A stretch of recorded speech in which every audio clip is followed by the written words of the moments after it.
first things I like to do pretty early on in the texturing of all the objects that I do in Substance Painter is to define the surface characteristics, to define how the light is going to be traveling across the surface. The recreation of our specular highlight on the texture itself and on the model does a lot for the human brain to understand and kind of decode what type of material, what type of surface that this object is made out of. Right here in the turtle itself, you can see the specular highlight, and as I slightly orbit around, you can see that the specular highlight is pretty clear. It's pretty clean. It's very crisp. We don't get any sort of indication that there's some little bumps and grooves in there that are breaking up the light as it travels across the surface. We want to see that. The specular highlight is always going to be a reflection of the light source, but it also exposes the little bumps and grooves of the object itself. So let's draw our attention to the specular highlight. And in Substance Painter, we do that by adjusting the roughness values. I want to begin by making a fill layer here. Put it at the very top. And let's just rename this roughness. There we go. And I don't want to work with the color values. I only want to work with the roughness. So I'm going to turn everything but the roughness channel off, which is going to allow me to very quickly go in and modulate how that specular highlight is going to be controlled inside the scene itself. Let me show you what I'm talking about. Let me zoom in a little bit. Now, unfortunately, the specular highlight may be a little difficult to see in the recording, and I apologize for that. But let's really make some big changes to the roughness. As we decrease the roughness, okay, we're going to make the object more shiny. There it is. So the roughness kind of determines the amount of reflectivity our object is currently adopting. At a value of 0, it's almost entirely reflective, or it is entirely reflective.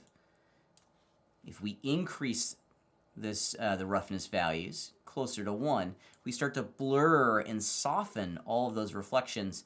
And if we go all the way up to 1, then it's matte. There's no reflections on the object at all. Now we want to have a little bit of reflectivity going across the surface of our shell. So we got to find a good amount that kind of defines how much reflections we want to see. It's not like a chrome ball. It's not like a mirrored surface. It's not wet, if you will. So it's at a value of 0, it doesn't give me the illusion that I'm after. But something right around in here is starting to look pretty cool. I think for the sake of the video, just to really ensure that you guys can see it at home, I'm going to zoom in and increase the roughness just so the illusion is a little bit easier to see. There we go. I'm pushing it much further than it naturally would, and that's okay. So the roughness is going to determine the amount of reflectivity our object is adopting.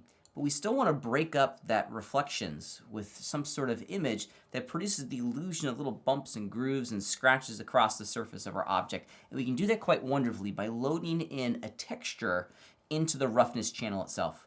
At the moment, when we first create our fill layers and work with these channels, these little sliders down here are going to be the only thing that's going to determine the amount and the value that's associated with whatever channel that we're working with. In this case, we're working with roughness. However, we can load an image into this entire area and have the grayscale values, so the black and white values of the image itself, determine the values that are being placed inside of this environment. So if you think about it, any pixel that is black inside the image is going to make it 100% reflective, as it is here. It's going to make it shiny. Any image or any pixel in the image that is white is going to deactivate or make it completely matte, the roughness. So we like using these images because it allows us to very quickly go in and create an organic surface characteristics for our models for our roughness. Now I'm going to go down into my material library here real fast, and we're going to find one. And right here inside of our lovely material library is the filter that gives us access to all of our textures. So these are just two-dimensional images, and there are a lot of them that come with Substance Painter. And this is looking across every single library inside of your computer. Not only are we seeing two-dimensional images, but we're also seeing mesh maps from the project itself.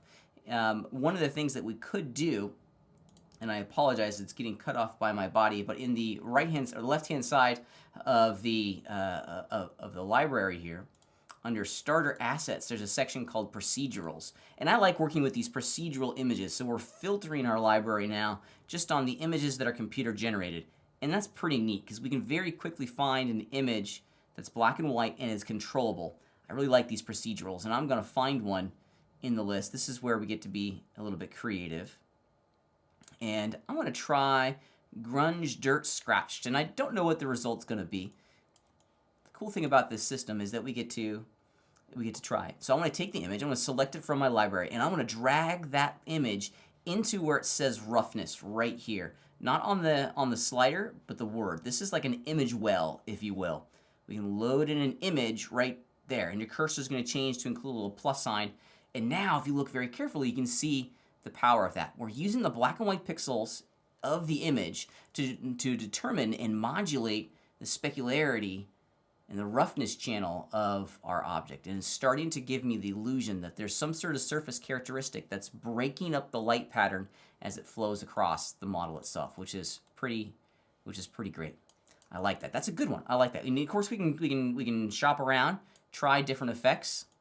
Yeah, that one's good too. Looks like it's a little bit more scratched. How about this one?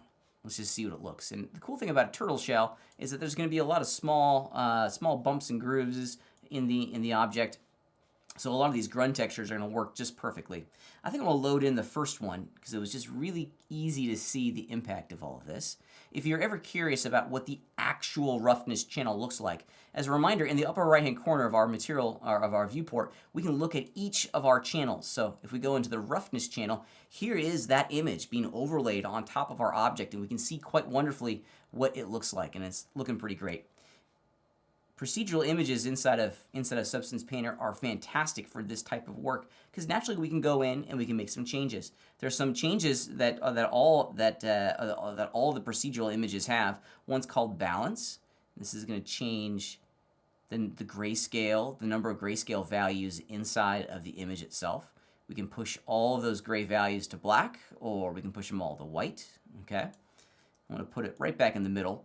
I have found that for our specular highlights, having just kind of having an image that includes pure black pixels and pure white pixels and a lot of grayscale pixels gives us a nice kind of attenuation and gradient, if you will, across the entire material.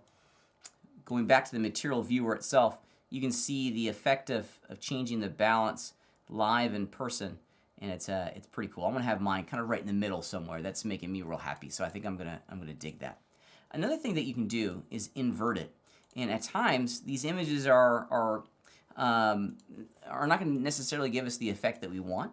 So the balance, the invert, and the contrast, which also removes those gray values, are good things to look at as we experiment with the application of all of these images inside of a channel itself.